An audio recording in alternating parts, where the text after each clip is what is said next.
Hello, ഇന്ന് നമുക്ക് ഈ പൊടിയരിയും കൊണ്ട് നല്ലൊരു നോയമ്പ് കഞ്ഞി ഉണ്ടാക്കിയാലോ.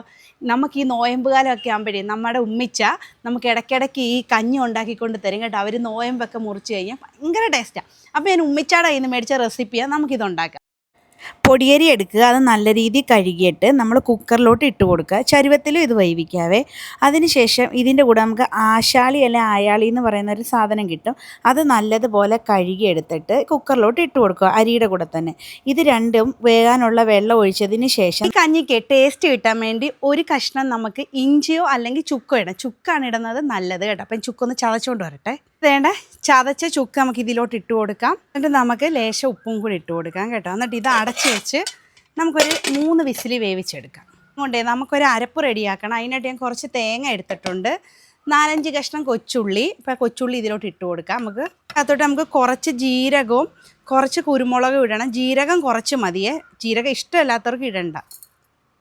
ഇതിലോട്ട് കുറച്ച് വെള്ളം ഒഴിച്ച് നല്ല പേസ്റ്റ് രൂപത്തിൽ നമുക്കിനി ഇത് അരച്ചെടുക്കാവേ. അങ്ങനെ അരച്ചെടുത്തിട്ടുണ്ട്. കഞ്ഞി റെഡി ആയിട്ടുണ്ട്. ഇത് നമുക്ക് തുറക്കാം കേട്ടോ. ഇതേണ്ടേ, അപ്പോൾ നമ്മുടെ കഞ്ഞി സെറ്റായിട്ടുണ്ട്. നമ്മൾ ഈ അരച്ച് വെച്ചിരിക്കുന്ന അരപ്പ് ഇതിലോട്ടൊന്ന് ഒഴിച്ചു കൊടുക്കാം കേട്ടോ. എന്നിട്ട് ഇത് നല്ലതുപോലെ ഇളക്കണേ. അപ്പോൾ ഇതിൽ തികയത്തില്ല കേട്ടോ. അപ്പോൾ നമുക്കൊരു ചരുവം എടുക്കാം. കൂടിപ്പോയി കേട്ടോ. അപ്പോൾ നമുക്ക് വേറൊരു ചരുവത്തിലോട്ട് മാറ്റിയിട്ട് ഇതൊന്ന് തിളപ്പിച്ചെടുക്കണമേ. വെള്ളം ഒഴിക്കണേ ഇതിലോട്ട്. അപ്പം നമ്മുടെ കഞ്ഞി സെറ്റായിട്ടുണ്ട്. ഇത് തണുത്ത് കഴിഞ്ഞിട്ട് നമുക്കിനി കുടിക്കാം. അപ്പോൾ വീഡിയോ ഇഷ്ടപ്പെട്ട് കഴിഞ്ഞാൽ എല്ലാവരും ഒന്ന് ഷെയർ ചെയ്തേക്കണം. വേറൊരു വീഡിയോ ആയിട്ട് കാണുന്നവരെ ടാറ്റാ ബൈ, സീ യു.